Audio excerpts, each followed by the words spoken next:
నమస్కారం. ఈటీవీ 360కి స్వాగతం. ముందుగా ప్రధాన అంశాలు. ప్రపంచవ్యాప్తంగా కొత్త సంవత్సర సందడి 2025కు స్వాగతం పలికిన న్యూజిలాండ్, ఆస్ట్రేలియా.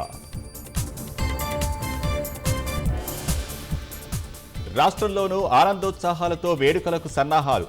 వినియోగదారులతో కిటకిటలాడుతున్న బేకరీలు, దుకాణాలు.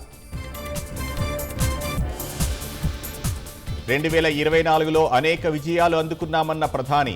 వికసిత భారత్ దిశగా 2025లో మరింత కష్టపడదామని పిలుపు. జనవరి 4న రాష్ట్ర మంత్రివర్గ సమావేశం. రైతు భరోసా, పేదలకు నగదు బదిలీపై చర్చించే అవకాశం. 5 ఏళ్లలో రికార్డు స్థాయి కొత్త ఆయకట్టు సృష్టిస్తామన్న మంత్రి ఉత్తమ్.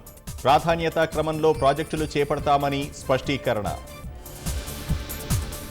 కేటీఆర్ క్వాష్ పిటిషన్పై హైకోర్టులో ముగిసిన వాదనలు. తుది తీర్పు వచ్చే వరకు అరెస్టు చేయొద్దంటూ ఆదేశాలు.